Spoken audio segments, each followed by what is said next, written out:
Hi, my name is Kelly Wilbur, and I am one Catholic counselor.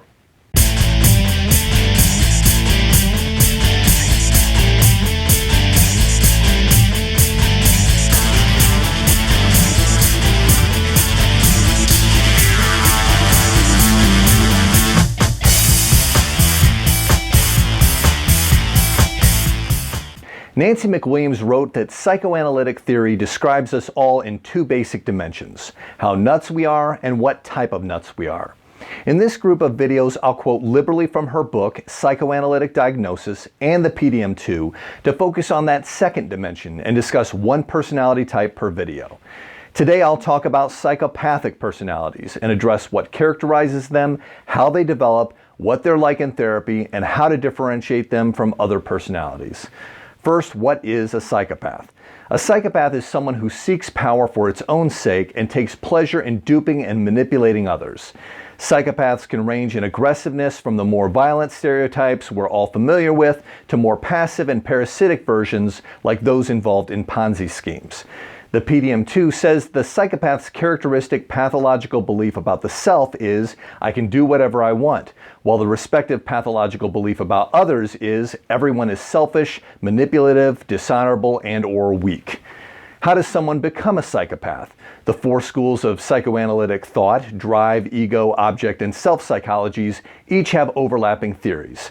From a more drive, affect, and temperament perspective, genetics and environment can influence the development of a psychopathic personality by contributing to low reactivity, poor affect regulation, and a higher than average threshold for pleasurable excitement.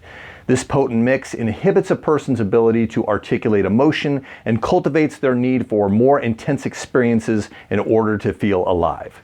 From an ego psychology perspective, psychopathic personalities emerge from an overdependence on specific defenses used to maintain ego equilibrium. The first is omnipotent control, or the need to feel power.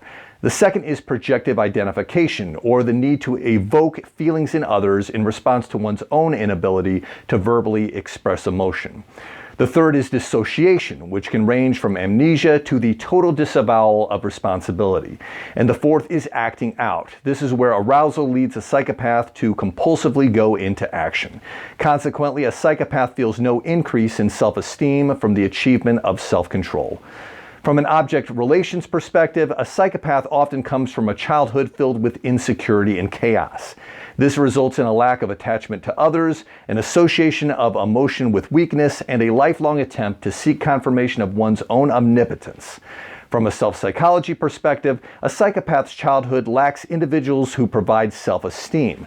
The psychopath resolves this deficit by exerting power over others in an effort to avoid feeling weak. Psychopaths can also experience something called primitive envy, or the wish to destroy the thing they most desire, even up to the point of killing what they find attractive. What are psychopaths like in therapy? In therapy, a psychopath's transference, or how they feel about the therapist, may be represented by their expectation that the therapist will ultimately use them. The therapist's countertransference, or how the therapist feels in response to the client, may be fear or hatred. Fear is felt in a complementary fashion. That is, it is a complement or a direct reaction to the client's phenomenological world. In other words, fear is probably what many have felt around the client.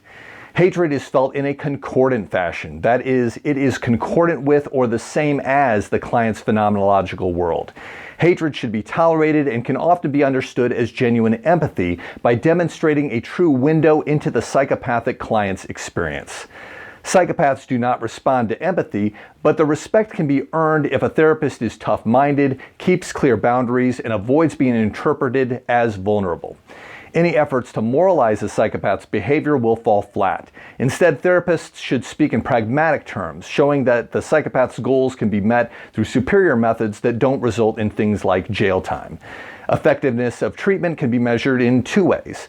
First, good things are happening if a psychopathic client shifts from using words for manipulation to using words for honest self-expression.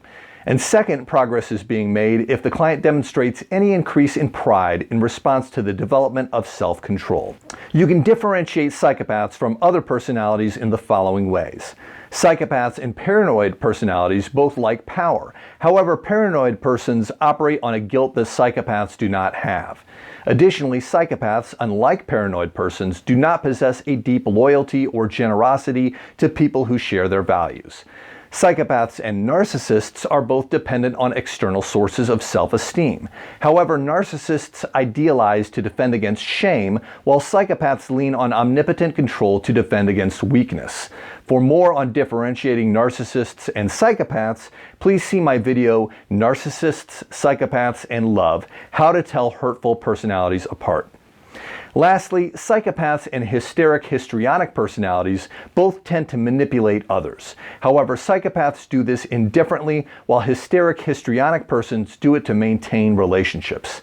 Hysteric histrionic people are also fundamentally operating off a dynamic of fear, while psychopaths equate fear with weakness. I hope this provides a general understanding of what psychopaths are, how they develop, what they're like in therapy, and how to differentiate them from other personalities.